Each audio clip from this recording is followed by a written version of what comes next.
No puedo esperar a nuestras vacaciones, dije mientras pasaba el pan a mi madre, con una sonrisa genuina que se me congeló al instante. Papá soltó una carcajada que no sonaba divertida, sino burlona. ¿Vacaciones? Sí. Bueno, cariño, dijo mientras se limpiaba los labios con la servilleta. Hemos decidido hacer un viaje en grupo cerrado. Ya sabes, algo más, íntimo. La palabra íntimo me cayó como una piedra en el estómago. No necesitaba más explicaciones. Lo entendí todo en ese segundo. Yo no estaba invitada. Alguien tiene que quedarse a trabajar, ¿no crees? Añadió papá, sin mirar en mi dirección, como si su comentario fuera perfectamente razonable. Mi hermana soltó una risita aguda, y mamá se limitó a hacer ese gesto ambiguo entre encogerse de hombros y mirar su copa de vino como si le interesara más que mi existencia. Nadie más dijo nada. Nadie cuestionó la decisión. Nadie preguntó si yo quería ir. Claro, respondí, con una voz tan neutra que ni siquiera parecía mía. Tiene sentido. Tomé mi copa, bebí el último sorbo de agua, y me levanté con calma. Llevé mi plato a la cocina, sin hacer ruido. Antes de subir las escaleras, escuché una carcajada más. No sé si fue de mi padre o de mi hermana. No importaba. En la soledad de mi cuarto, abrí la aplicación del banco. Durante años, habían tenido acceso libre a la cuenta conjunta. Técnica y legalmente era mía, pero ellos la usaban como querían. Compras, cenas, transferencias para emergencias, depósitos para las vacaciones que yo misma nunca tomaba. Yo era quien trabajaba. Ellos eran los que vivían. Y entonces tomé la decisión. Sin rabia. Sin escándalos. Sin lágrimas. 5 días después, justo como había anticipado, mamá intentó retirar 5.000 euros. La operación fue denegada.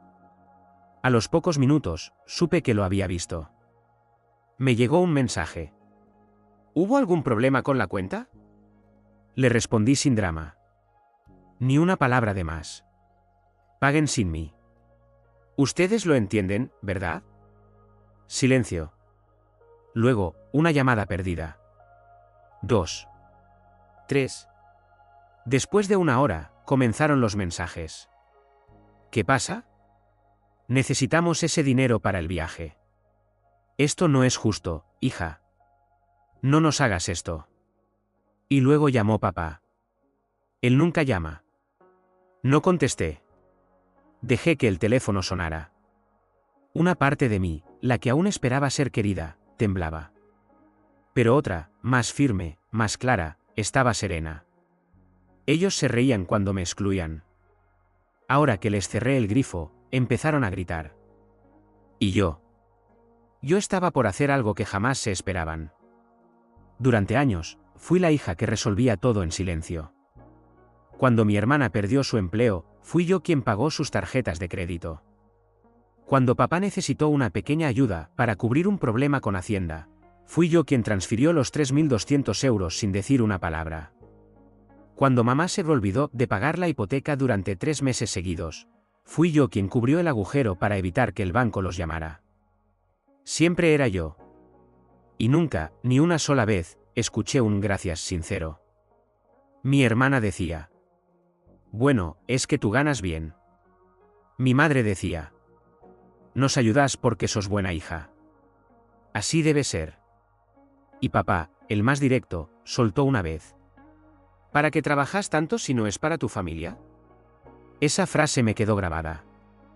Como si mi existencia tuviera sentido solo si era útil para los demás. Al principio, no me molestaba tanto. Era lo que se esperaba de mí. Había crecido escuchando que debía estar disponible, que era parte de ser una familia unida. Incluso me sentía orgullosa de poder ayudar.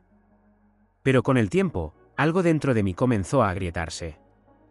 Mi hermana se permitía lujos que yo nunca podía considerar: escapadas de fin de semana, ropa de marca, cenas en restaurantes caros. Una vez vi que subió una historia a Instagram desde un spa en Portugal. ¿Y sabes quién pagó esa escapada? Yo. Había retirado 600 euros para gastos de salud, según ella. Luego, me bloqueó temporalmente para que no viera las publicaciones. La pantalla de mi celular me mostró el mensaje: esta historia ya no está disponible. Pero una amiga mía, que aún la seguía, me mostró todo. Aún así, no dije nada. Aún así, seguí pagando. Porque si me quejaba, era egoísta. Porque si decía no, se ofendían. Una vez intenté hablar con mamá. Siento que me están usando, le dije, una noche en su cocina, mientras lavaba los platos de todos después de una cena familiar. Ella dejó de secar un vaso, me miró y dijo: vos no entendés. Esto no es usar. Esto es confiar. Te pedimos ayuda porque sabemos que podemos contar con vos. ¿No te gustaría que el día de mañana tus hijos te ayuden? Pero ustedes no están ancianos, ni enfermos, respondí. Vos hacés pilates 3 veces por semana y papá juega al golf. ¿Por qué no pueden manejar sus gastos? Se rió. Se rió. ¿Estás celosa porque tu hermana se toma un descanso y vos no? Sos libre de hacer lo mismo, ¿eh? Pero si dejo de trabajar, ¿quién paga todo? Pregunté, con una rabia contenida. No exageres.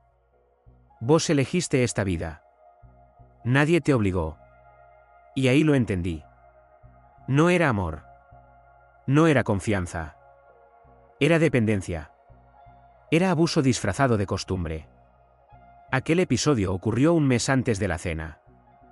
La misma cena en la que me dejaron claro, frente al risotto y al vino caro, que yo misma había comprado, que yo no era parte del viaje familiar. Llevaban planeándolo en secreto desde marzo. Papá ya había reservado el hotel en la Costa Brava. Mi hermana había pedido días libres. Mamá incluso ya había encargado un vestido nuevo para las fotos familiares en la playa. ¿Y yo? Yo iba a quedarme a trabajar. Porque alguien tiene que quedarse. Porque sabes que no entramos todos. Porque el departamento tiene solo 2 habitaciones. Porque es lo mejor, no te lo tomes a mal. Pero claro que me lo tomé a mal. Esa noche, después de que subí a mi cuarto, hice algo que llevaba semanas pensando. Cambié las contraseñas bancarias. Cancelé las tarjetas adicionales. Congelé los accesos automáticos. Todo estaba a mi nombre. Ellos no lo sabían, pero esa cuenta era mía. Legalmente, siempre lo fue. Cerré los ojos y dormí como no lo hacía desde hacía años. Sin ansiedad. Sin esa voz en mi cabeza que repetía que debía hacer más. Pasaron 5 días. Ellos se fueron de viaje. El silencio en casa era hermoso. Yo trabajaba desde casa esos días. Cocinaba lo que quería. Caminaba en ropa interior por el salón. Hacía yoga en la terraza, con música suave, sin que nadie me dijera que parecía demasiado alternativa. Vi películas francesas. Dormí siestas. Comí helado del pote. Y entonces, mamá intentó sacar los 5.000 euros para pagar el hotel. Error. Acceso denegado. 3 minutos después, vibró mi teléfono. ¿Qué pasó con la cuenta? Estoy intentando sacar dinero y no me deja. Respondí sin emoticonos. Sin explicaciones. Paguen sin mí. Ustedes lo entienden, ¿verdad? No me contestó. Pero sí me llamó. 1, 2, 4 veces. Luego papá. Luego mi hermana. Mensajes, llamadas, audios. Esto es una locura. ¿Nos estás castigando? ¿Cómo se te ocurre? Estamos en otro país, necesitamos ese dinero. Esto es abuso. No nos podés hacer esto. Y ahí me di cuenta. No les molestaba mi ausencia. Les molestaba mi dinero. Al tercer día de silencio telefónico, recibí un mensaje inesperado de mi hermana. Papá dice que es mejor que hablemos cuando volvamos. Pero yo creo que sos una egoísta. Pensé que eras parte de esta familia. Me equivoqué. Lo leí 2 veces. Luego simplemente escribí. No. No me equivoqué yo al darles todo. Se equivocaron ustedes al pensar que siempre lo haría. No respondieron. Hasta que volvieron. Era un martes por la noche cuando oí la puerta principal abrirse con fuerza. Las maletas se arrastraban por el suelo. Las voces, primero apagadas, comenzaron a alzarse. Bajé las escaleras lentamente. No tenía miedo. No tenía rabia. Solo determinación. ¿Se puede saber qué carajo te pasó?, gritó papá, en cuanto me vio. Estaba rojo. No por el sol de la Costa Brava, sino por la furia. ¿Cómo se te ocurre congelar la cuenta sin avisar? Nos dejaste en una situación horrible. Tuvimos que pedir dinero prestado a los tíos. Chilló mi hermana, arrojando su bolso contra el sofá. Nos hiciste quedar como unos mendigos. Qué vergüenza, hija, agregó mamá, negando con la cabeza. Eso no se hace. A una familia no se la deja tirada así. Me crucé de brazos. ¿Y qué nombre tiene lo que ustedes hicieron? ¿Cómo se llama dejarme fuera del viaje sin avisarme? ¿Cómo se llama reírse en mi cara cuando mencioné las vacaciones? Silencio. Ah, claro, dije con una sonrisa amarga. Eso sí está bien. Porque yo no soy familia, ¿verdad? Solo soy la que paga. Papá bufó. No seas dramática. Fue solo un viaje. No queríamos incomodarte. Incomodarme, repetí. No querían incomodarse ustedes. Querían evitar tenerme cerca. Porque soy la que trabaja, la que no tiene hijos, la que puede aguantarse. Pero eso se terminó. Mamá dio un paso adelante. Sos parte de esta familia. No tenés derecho a cortar todo así. Podés estar enojada, pero esto fue una traición. No fue traición, dije en voz baja. Fue justicia. Mi hermana dio un paso al frente, furiosa. Siempre con esa pose de víctima. Te encanta hacerte la sufrida. Pero si tenés tanto dinero, ¿qué te cuesta ayudar? ¿Ayudar? Respondí, mirándola fijo. Te ayudé a pagar tu maestría, aunque ni siquiera terminaste el primer año. Te ayudé a mudarte 3 veces. Te ayudé a pagar la fianza de tu auto. Pagaba la cuenta del supermercado para vos y tus hijos cada vez que se te olvidaba cargar la tarjeta. Mi hermana giró los ojos. Ay, tampoco exageres. ¿Exagero? Me acerqué un paso. ¿Sabes cuántos meses trabajé horas extras para cubrir todo eso? ¿Sabes cuántas veces me quedé sin vacaciones, sin salidas, sin vida social? Papá levantó una mano. Bueno, bajemos un cambio. Esto se está yendo de control. No, dije con fuerza. Lo que estuvo fuera de control fueron ustedes. Años usando mi sueldo como cajero automático. Años de chantaje emocional. Siempre era, sos la fuerte, sos la que más gana, sos la que no tiene hijos, tenés más tiempo. Mamá se llevó una mano al pecho, como si mis palabras fueran un puñal. Estás siendo muy dura. Solo te pedimos apoyo porque confiamos en vos.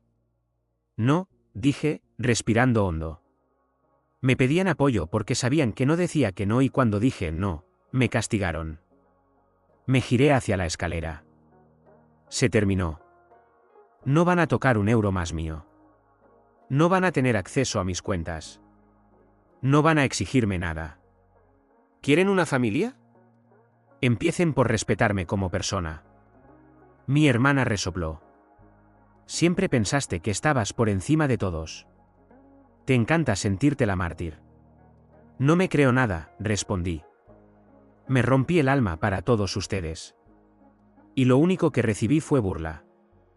Mamá, más calmada, intentó suavizar. Pero hija, no es que no te queramos. Me giré una última vez. Me querés cuando te convengo. Eso no es amor. Eso es interés. Papá bajó el tono.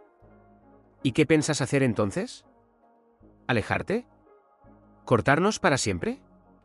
No lo sé, respondí con total honestidad. Pero no voy a seguir en una relación donde soy valorada solo por lo que puedo pagar. Fui a la entrada, agarré mis llaves. Mamá intentó detenerme con un espera, hablemos, pero no la miré. Crucé la puerta. Cerré. Y respiré. Por primera vez en años, respiré sin culpa. Me fui esa misma noche. No hice valijas, no planeé nada.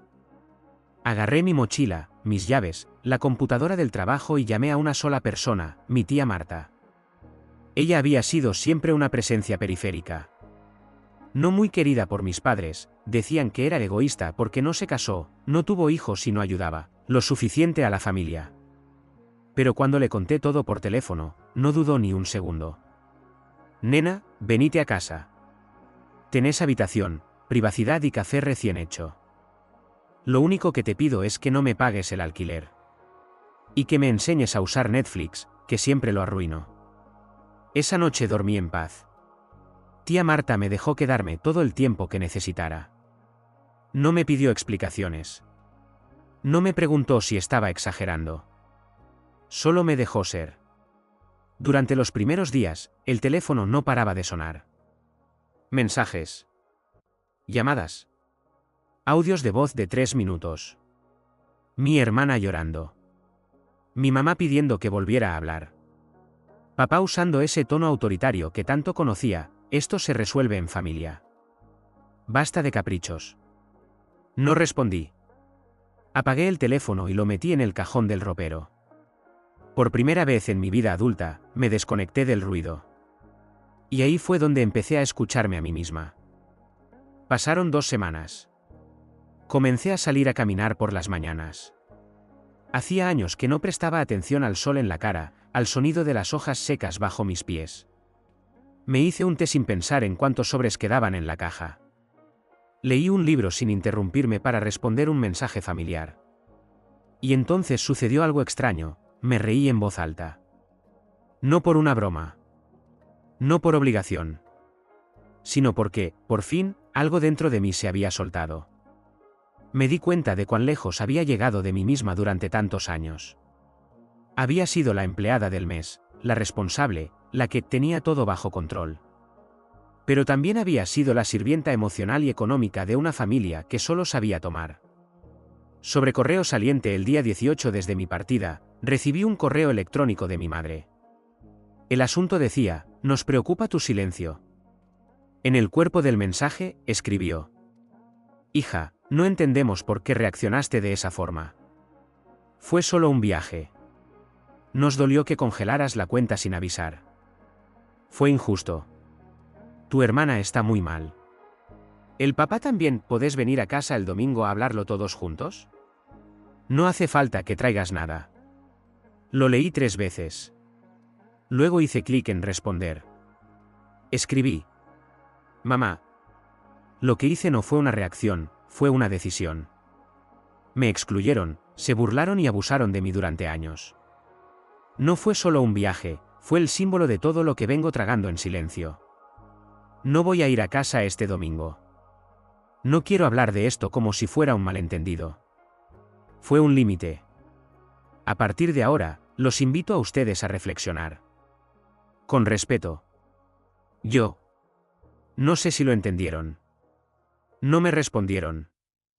Auricular de teléfono 3 días después, me llamó alguien que no esperaba, mi cuñado, Tomás, el esposo de mi hermana. Al principio dudé si atender, pero la curiosidad me ganó.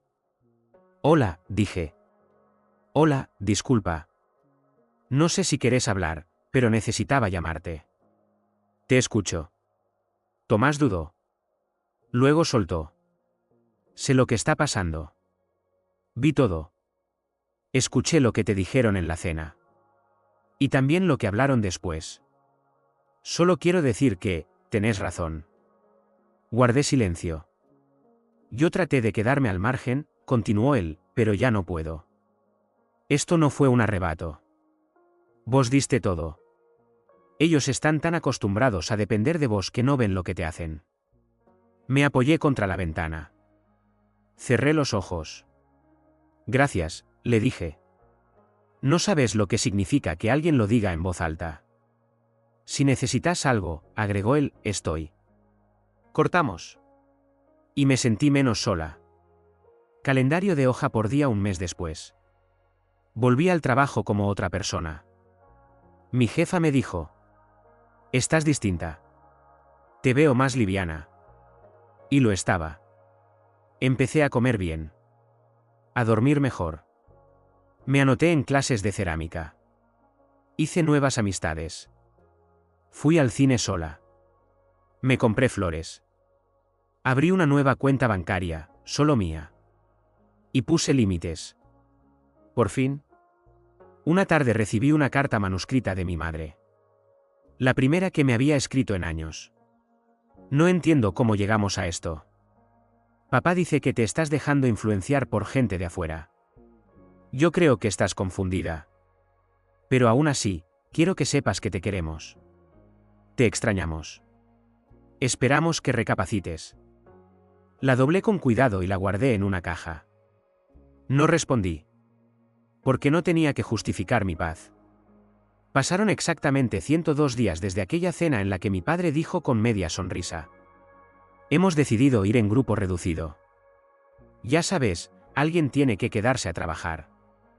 Y ahora, sentada frente al mar, escribiendo estas líneas con los pies descalzos sobre la arena fría, puedo decirlo con absoluta certeza. No me arrepiento. No me arrepiento de haber cerrado la cuenta. No me arrepiento de haber colgado el teléfono. No me arrepiento de haber dicho no. Durante semanas me pregunté si había exagerado.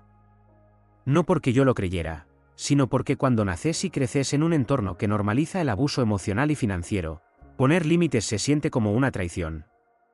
Pero aprendí que no hay traición en protegerse. Calendario de hoja por día. El primer mes fue extraño. Estaba viviendo con mi tía Marta, en su casa llena de plantas, tazas viejas y mantas tejidas por ella misma. Dormía profundamente, como no lo hacía desde hacía años. Me levantaba sin sobresaltos, sin revisar el celular con culpa, sin pensar. ¿A quién le debo plata hoy?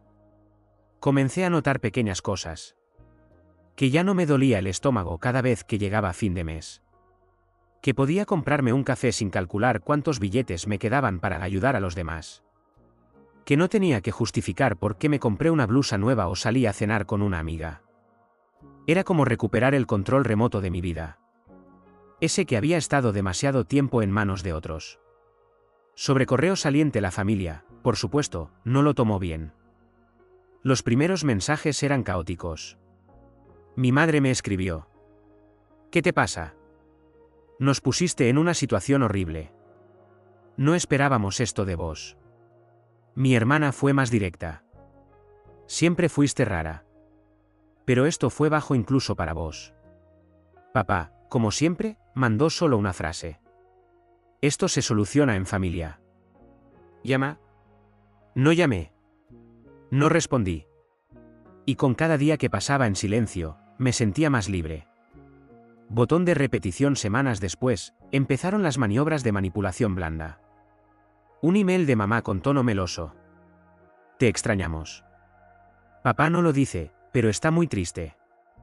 No dejes que un malentendido destruya años de amor. ¿Malentendido? Me excluyeron de un viaje. Se burlaron de mí en la cara. Intentaron sacar miles de euros de mi cuenta sin preguntar. Y ahora querían llamarlo un malentendido. No respondí. Auricular de teléfono. Un día me llamó Tomás, el esposo de mi hermana. Me sorprendió, porque él siempre se mantenía al margen, como un satélite lejano del drama familiar. Hola, no sé si querés hablar, pero solo quiero decirte que tenés razón, dijo, directo. Me quedé en silencio. Él continuó: lo vi todo. Escuché lo que te dijeron en la cena. Lo que hablaron después. Siempre traté de mantenerme al margen, pero ya es demasiado. Y sé que a vos te usaron durante años. Lo supe desde hace mucho. Tomás me pidió disculpas por no haber hablado antes. Me dijo que si necesitaba algo, contara con él. Corté la llamada y lloré. No por tristeza, sino por alivio. Porque por primera vez alguien dentro de ese círculo podrido admitía que lo que pasaba no era normal. Pisadas. El segundo mes fue un renacimiento. Conseguí un departamento pequeño pero cálido. Con paredes claras y sol por la mañana. Lleno de plantas que aún no sé cuidar bien, pero me esfuerzo. Con una biblioteca desordenada y una cafetera que suena como un tren viejo. Volví a cocinar solo para mí. Aprendí a hacer pan casero. Me inscribí en cerámica. Empecé terapia. Y un día, sin pensarlo, publiqué un texto en redes. Se titulaba: Ser hija no significa ser esclava. Aprender a decir basta.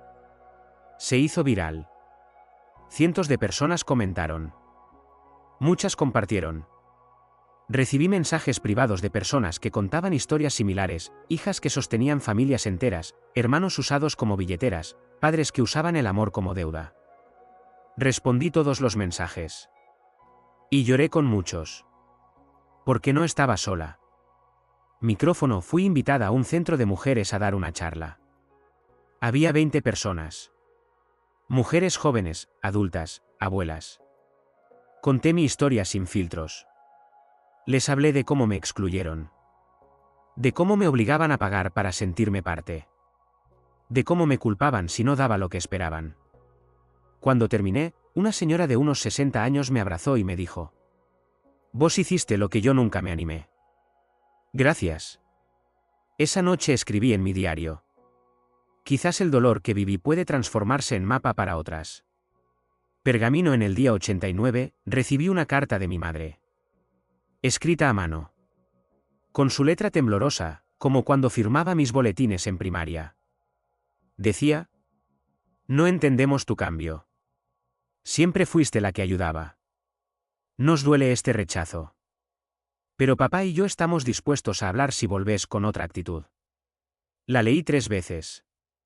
Luego la doblé con cuidado y la guardé en una caja. Una que etiqueté: cosas que ya no me definen. Sol con nube pequeña doy. Mientras escribo esto, me preparo un té de manzanilla. No hay drama. No hay deudas pendientes. No hay culpas. Solo yo. Mi vida. Mis decisiones. Y sí, a veces duele. No voy a romantizar la distancia con una madre o con una hermana. Pero es un dolor limpio. Uno que cicatriza. No como el otro, ese que sangra en silencio cada vez que te explotan, te mienten y te culpan por todo. Este dolor es el precio de la libertad.